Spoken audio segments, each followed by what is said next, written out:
कभी सोचा है राम के हाथ में धनुष क्यों था, कृष्ण को सुदर्शन चक्र ही क्यों मिला और शिव के पास त्रिशूल क्यों? क्या ये बस युद्ध के औजार हैं या इन शस्त्रों के पीछे कोई गहरा रहस्य छिपा है? चलिए आज आस्था और तर्क के बीच से होकर सच की तलाश करते हैं। राम, मर्यादा पुरुषोत्तम राम, उनका शस्त्र था धनुष।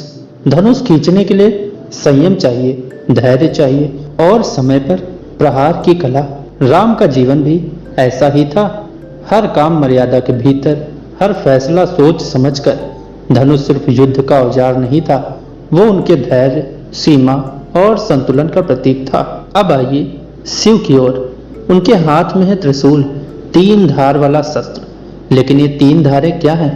सत्य, रज और तम, प्रकृति के 3 गुण, या कहें भूत, भविष्य और वर्तमान। शिव कोई योद्धा नहीं, वे है संहारक, पुराने को मिटाकर नए की शुरुआत करने वाले। त्रिशूल उनके भीतर के संतुलन और चेतना का प्रतीक है, जो कहता है जब संतुलन बिगड़े तो संहार जरूरी है। और अब आते हैं योगेश्वर कृष्ण पर।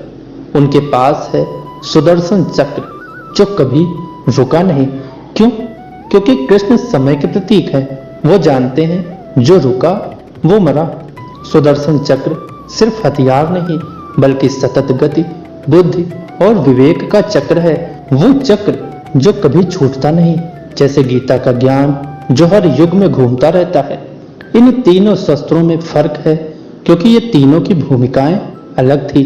राम जो कि मर्यादा के रक्षक हैं, शिव संतुलन के संहारक और कृष्ण समय के चालक। तीनों ने शस्त्र उठाए, लेकिन युद्ध सिर्फ बाहरी नहीं था, वो युद्ध था भीतर के अधर्म के खिलाफ। अब सोचिए आज हमारे पास कौन सा शस्त्र है?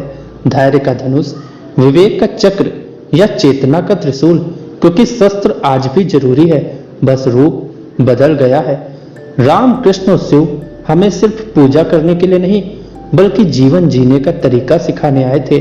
उनके शस्त्र हमें याद दिलाते हैं कि सत्य की रक्षा सिर्फ भक्ति से नहीं, बल्कि समझ से होती है। God versus science the truth में आज इतना ही। मिलते हैं अगले एपिसोड में, जहां सवाल वही रहेगा, क्या ईश्वर सिर्फ आस्था है या कोई गूढ़ विज्ञान भी है? मिलते हैं नेक्स्ट वीडियो में, तब तक के लिए धन्यवाद।